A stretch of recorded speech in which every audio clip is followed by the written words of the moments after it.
And welcome back, ladies and gentlemen, to the 9th podcast in the series about Phil Walter and his fantastic adventures in Antarctica. This time, brushes with death, as opposed to penguins with death.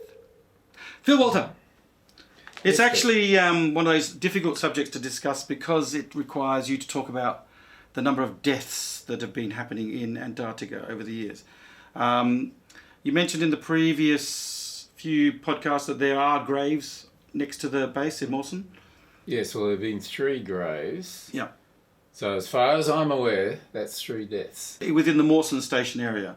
I'm assuming there will be others in other areas. There probably were, but yeah, within just Mawson, one of 3 Australian Antarctic bases, 3 deaths. Because, I mean, we did talk about Mawson himself and his epic adventure and how many people died in that one.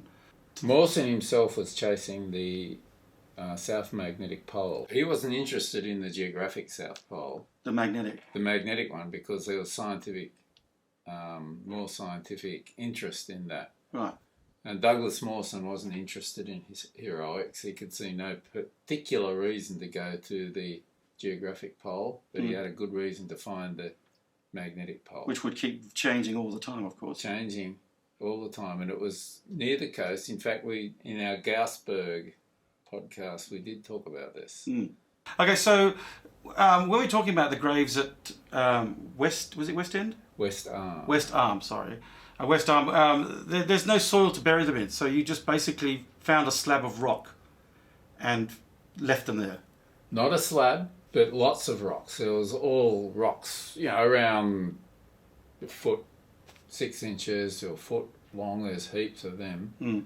So they just would get the station personnel. They went and gathered all these rocks, put them on West Arm, and then the body was laid on I presume on the bare rock, and then piled over with these smaller rocks. But wouldn't the big storms and the big winds come along and blow lots of the rocks away?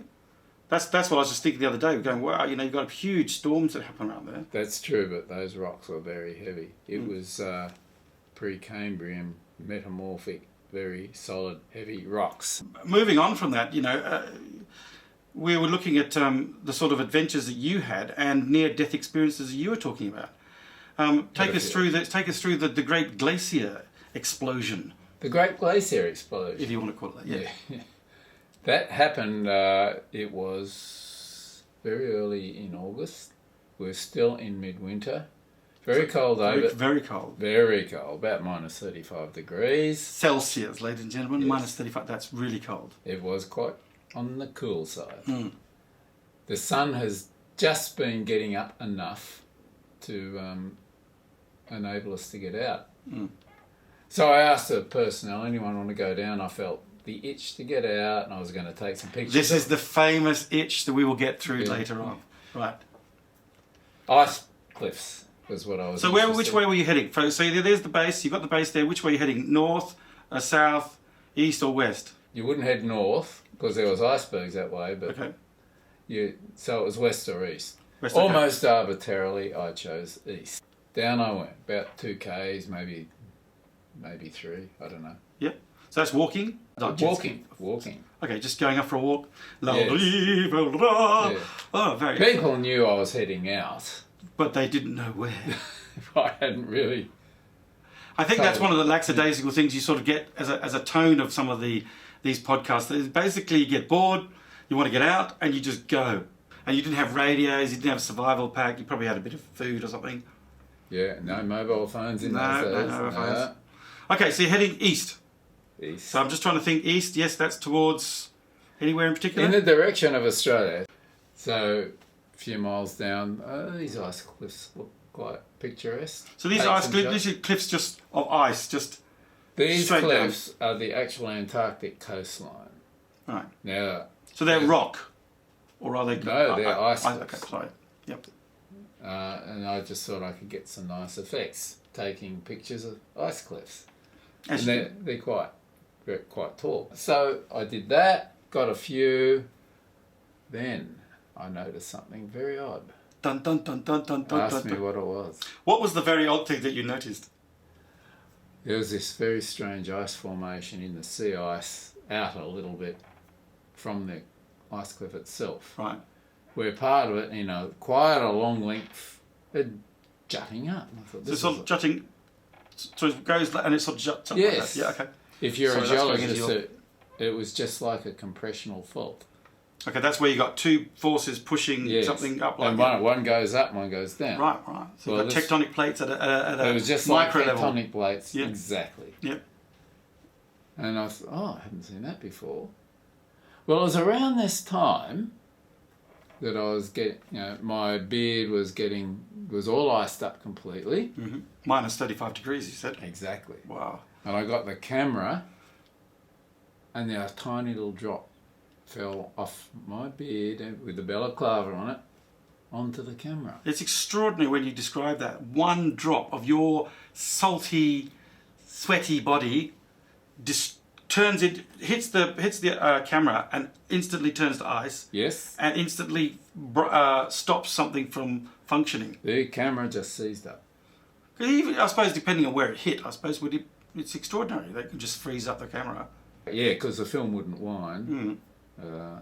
We had to wind our film on each frame. In those days, no digital cameras then. So it completely stopped. Completely stopped. So you must be really, really ropeable. That you've got these beautiful cliffs, beautiful tectonic shifts, and nothing to take photos with. Fortunately, I already had some photos, and that pressure ridge I was telling you about, I did get a shot of that.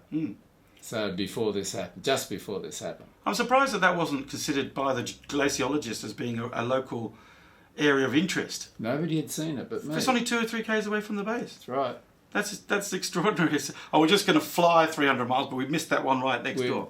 Missed it for a very specific reason. It was only happening in about a mile-long spot in that particular part. So was it quite gradual, or would it have been happening quite quickly in terms of... I don't know. Yeah. It wasn't moving when I was there, but you could see where it had moved. And I just never seen anything like it. Yeah. I got 1 or 2 shots, which if viewers are watching YouTube, they'll see it. Oh, good. All right, so you went out, you had a great time, you got your camera, broke your camera. Well, would you have taken the camera back home and then just warmed it up and it sort of worked out? In fact, it actually started working because your ventiles have got this big pocket on the chest. Ventiles? Sounds like a sort of... Ventiles are your outer windproof coat that you wear. And that's, so you can stick it in a pouch and warm it. Yeah, there's a pouch in the front. I put it on that. So before I got home, it was actually working again. Oh, you think, phew. Yeah. I can't send it down to the camera shop just to get it fixed now, can I? No. Yeah. All right, so you had a great adventure just trotting off. Just as a side, is there any sort of wildlife in and around these areas? None whatsoever. Okay. In winter, the only life you'll find is little patches of lichen, maybe under or near rocks. Which is extraordinary, given the conditions there. The lichen still hangs on to life. Yeah, but apart from that, no life whatsoever. It's all gone. So I'm a bit surprised. I thought it was a death experience. We're going to fall off a cliff or something. Nothing. Just took a few photos and went back home. So what happened after to make it a life-death experience? Why was that a life-death experience? A brush with death, I should say. He asked. I ask. With bated breath? Yes. It was because 2 days later... 2 days? I was off to my seismic hut to change records. Mm-hmm. Which we did cover in a previous podcast. Yes. Very boring job. Anyway. Wasn't. I sort of looked at the dots, because it was all optical, and I could see the light dots were swinging around. I thought, something's wrong with the instrumentation. So when you say it was swinging around, was it sort of, you could see it on the because you can't see it on the photographic paper, so you can see the light actually I was watching it. Normally you can't see it. Because you have to process it afterwards, don't you? Yeah, to see those jiggles. So you can actually see it real time. It was going crazy. Wow. I thought, what's going on? How come you couldn't feel anything? That's the interesting thing. I know it's very sensitive, but it's sort of, when you see it, you realise, and then you start to feel... These are very sensitive instruments. So even though I couldn't see it, I thought, surely we're not having an earthquake. Because as you said, we don't have earthquakes in Antarctica. It's not on any fault line. Stood still and I heard this rumble outside. I thought, what is going on here? The Russians are coming! The Russians are... I went out and I saw in the distance this big wall of ice rearing up. Clouds of steam everywhere. We're talking about, you're talking that place was 2 kilometres away, or 3 kilometres. So this is just roaring. You could just see this thing roaring up, physically moving in front. Wow. Yeah, I didn't have my camera with me. It's like a monster coming out of the depths. Exactly. So I forgot about changing seismic records, raced back to the hut, yelled at everyone, "Hey, there's an iceberg breakout." And Yeah, we know. We live in Antarctica, grabbed my mate. camera, grabbed my movie camera, shot back. By the time I got back, it had flipped right over. So you had a couple of kilometres of coast, broken off, flipped end over end. Kilometres. Yes. That's huge, isn't it? Huge. So I see it as like this. I see it as the ice glaciers coming out, pushing this thing over like that, and then literally it snaps off and falls over itself.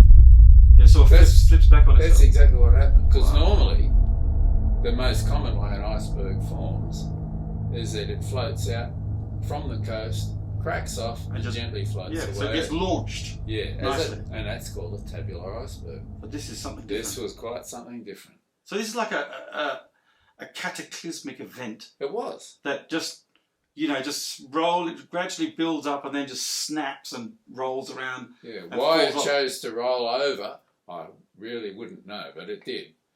And where the life and death comes into it is, that's exactly where I was 2 days before, looking at this pressure ridge, wondering what caused it. So you're 2 days away from being away from being killed. Yeah, it could have happened any time. You'd imagine these hair trigger things. Yep. Shortly after that, I said, "Is everybody in the base? Nobody down there?" Because I was 2 days ago. And that pressure ridge was simply, as the cliff was pushing out, it was pushing a bit of sea ice with it, which was in pressure was causing it to slide over other sea ice, and you got this strange looking ridge. Yeah, it's like a tectonic plate over itself and it's bang and crash. Wow. Yeah. I mean, the thing is, it's such an extraordinarily massive event. It was. And you're just literally next door to it. So was there any effect to the base at all? You know, like some sort of wave? Well, the base itself was safe because we're about 2 k's away.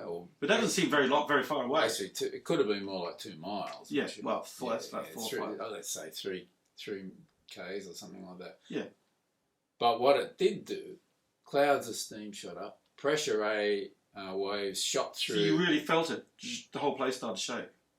Or was that a pressure blast?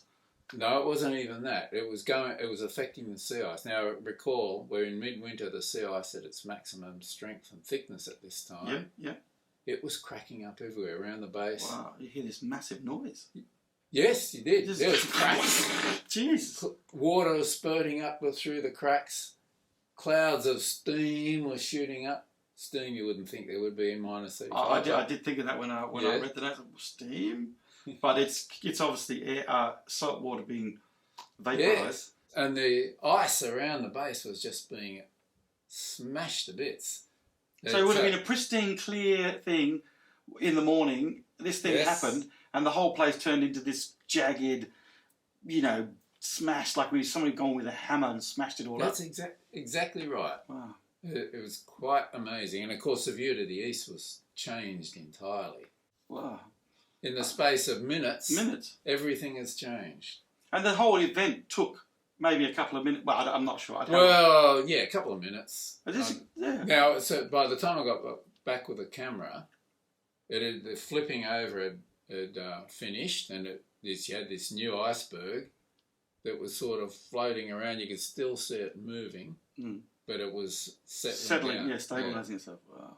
So this really is biblical kind of thing happening in front of you. That's exactly right. On a biblical scale. Yes. It's 100, a couple of kilometres across.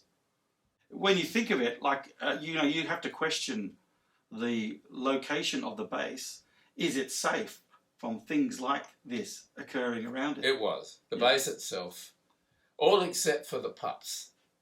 We had some fairly new young pups around the base, and they had never seen liquid water.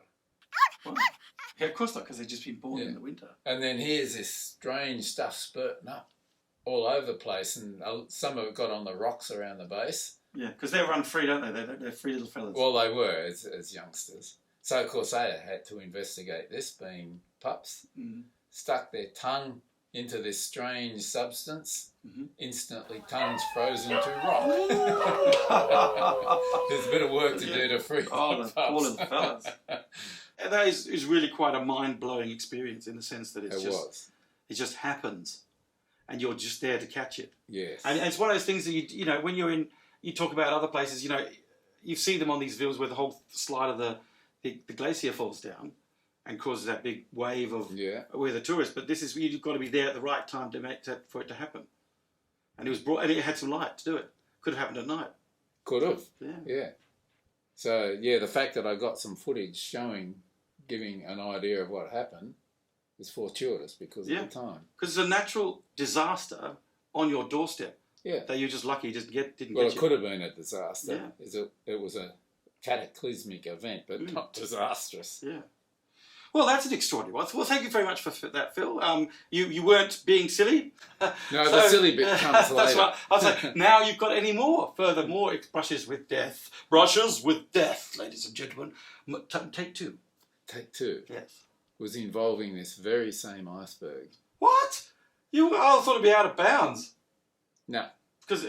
Okay, so how much time after the actual cracking? This event occurred months later, quite a few months later. So you think it's fairly stable, but it's probably stuck and it can't go anywhere. It was very early December, as I recall.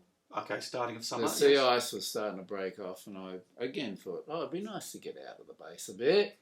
The itch, as it were. Now I thought there isn't going to be much time left this year to get out on the sea ice. In fact, I thought, I'll go for a stroll on the sea ice. Which way will I go? West was no good because the ice had already gone to the west. Oh, okay. North was no good because you didn't get out very far before the ice got treacherous. So it left east where it was still looked all right. It's interesting. It's like a wave of, so that the cherry blossom starts coming out here and then slowly works its way out with the ice actually melting and leaving the air. Okay. So So here I am heading east. Walking. Again. Then my old mate Gloom comes by on a skidoo. The mad guy Gloom in the skidoo. Why do you take a skidoo?